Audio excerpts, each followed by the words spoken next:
Pemirsa, Presiden Prabowo Subianto resmi menetapkan 4 peraturan pemerintah terkait dengan penambahan penyertaan modal negara atau PMN. Ya, total PMN yang akan dikucurkan sebesar 11,46 triliun rupiah.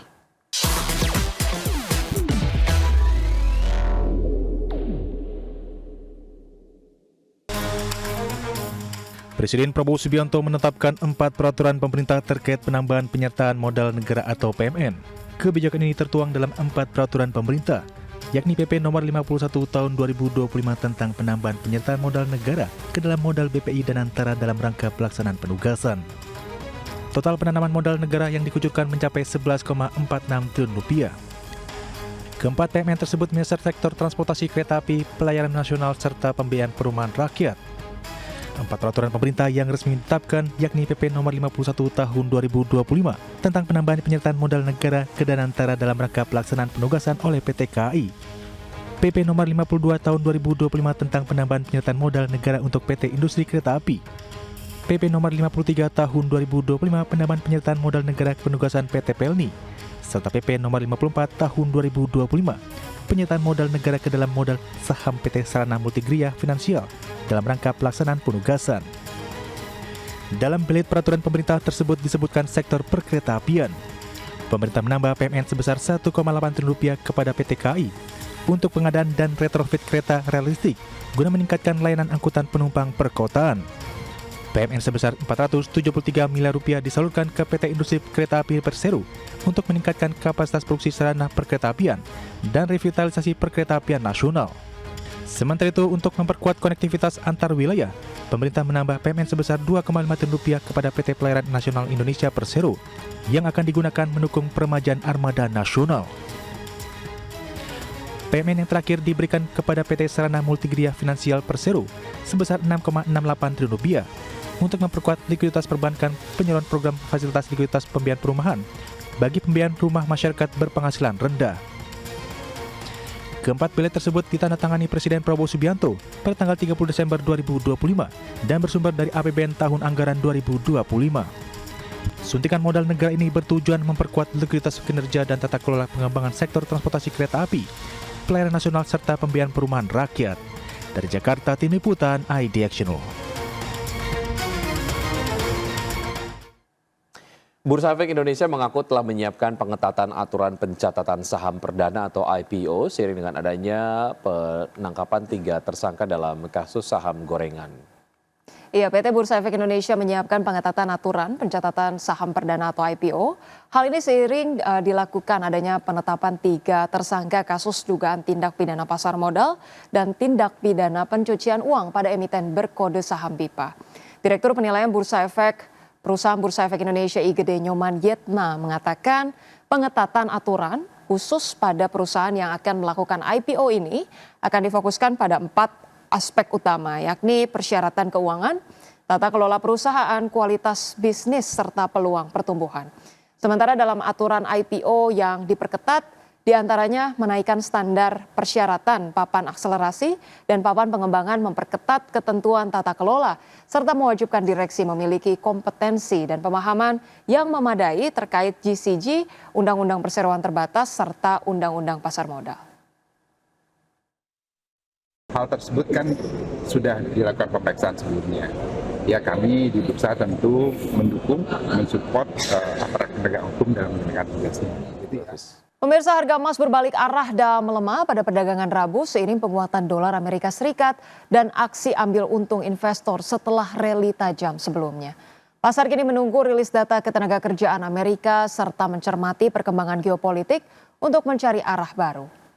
Harga emas spot turun 0,3% menjadi 4.924 dolar per ons setelah melonjak hingga 3,1% pada awal sesi. Sehari sebelumnya harga emas mencatatkan kenaikan tajam 5,9%. Sementara itu harga emas berjangka Amerika Serikat untuk kontrak pengiriman April ditutup menguat 0,3% menjadi 4.950 dolar per ons.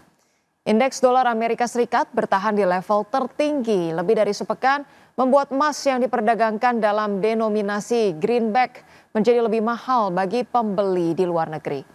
Emas sebelumnya mengalami tekanan tajam anjlok lebih dari 13% pada Jumat dan Senin, yang menjadi aksi jual 2 hari terbesar dalam beberapa dekade setelah mencetak rekor tertinggi di level $5.594 per ons pada 29 Februari. Ya pemirsa, selanjutnya dari Bursa Global, Bursa Ekuitas Wall Street berakhir di zona merah pada perdagangan Rabu, dipimpin kejatuhan saham teknologi seperti AMD dan juga Palantir di tengah kekhawatiran investor terhadap valuasi yang dinilai mahal, serta tanda-tanda bahwa rally saham berbasis kecerdasan buatan mungkin telah mendekati puncaknya. Pemirsa, pada perdagangan Rabu, indeks S&P 500 turun 0,51% menjadi 6.882 dan Nasdaq Composite Index merosot 1,51% ke posisi 22.904. Sedangkan indeks Dow Jones Industrial Average justru naik 0,53% ke level 49.501. Sementara itu, pemirsa, kita ke Bursa Ekuitas Eropa mencatatkan level tertinggi sepanjang masa meski penguatannya relatif terbatas. Kenaikan sektor telekomunikasi dan saham konsumer berhasil mengimbangi tekanan dan pelemahan saham perangkat lunak serta aksi jual di sektor kesehatan. Kita update informasinya pemirsa, indeks Stock 600 ditutup naik tipis 0,03% ke level 618,12. Kemudian indeks FTSE 100 Inggris menguat 0,85% ke level 10.402 dan indeks CAC Prancis naik 1,01% ke level 8.262. Pemirsa, di tengah meningkatnya ketegangan, Amerika Serikat dan Iran diperkirakan akan menggelar perundingan nuklir di Oman pada Jumat 6 Februari mendatang. Presiden Amerika Serikat Donald Trump mengatakan hal-hal buruk kemungkinan akan terjadi jika perundingan tidak menghasilkan kesepakatan. Amerika Serikat dan Iran diperkirakan akan menggelar perundingan nuklir di Oman pada Jumat 6 Februari mendatang. Di tengah meningkatnya ketegangan setelah Presiden Amerika Serikat Donald Trump memperkuat kehadiran militer di Timur Tengah dan memperingatkan potensi konfrontasi jika kesepakatan gagal dicapai.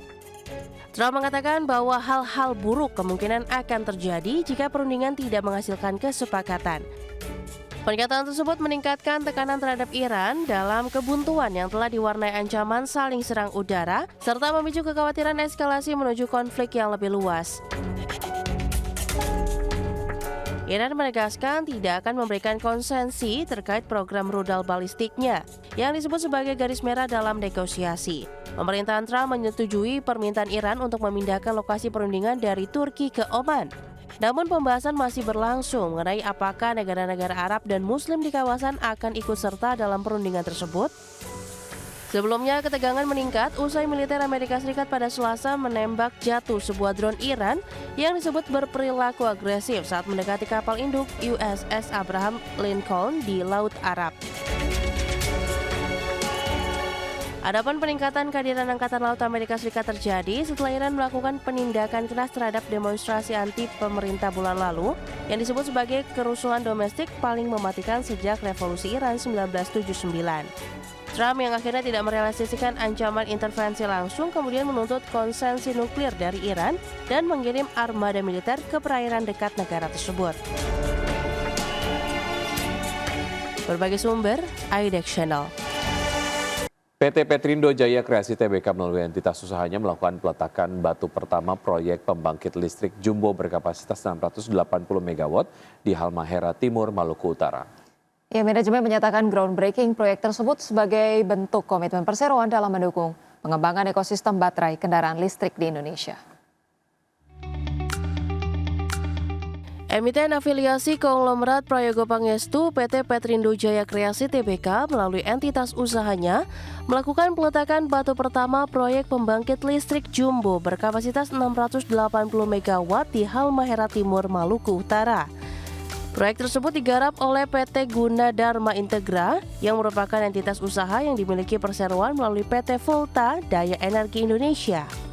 Groundbreaking proyek yang berlokasi di kawasan industri terintegrasi Feni Haltim Industrial Park, Halmahera Timur, Maluku Utara itu dilaksanakan pada Rabu 4 Februari 2026. Direktur Utama Petrindo Jaya Kreasi, Michael, mengatakan groundbreaking proyek pembangkit listrik itu merupakan komitmen Petrindo untuk berkontribusi serta berperan aktif dalam mendukung pengembangan ekosistem baterai kendaraan listrik, sekaligus terus meningkatkan nilai tambah bagi sektor energi dan industri nikel di Indonesia.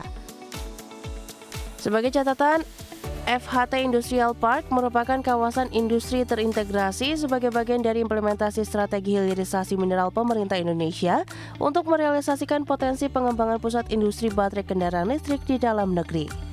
Berbagai sumber, IDEX Channel.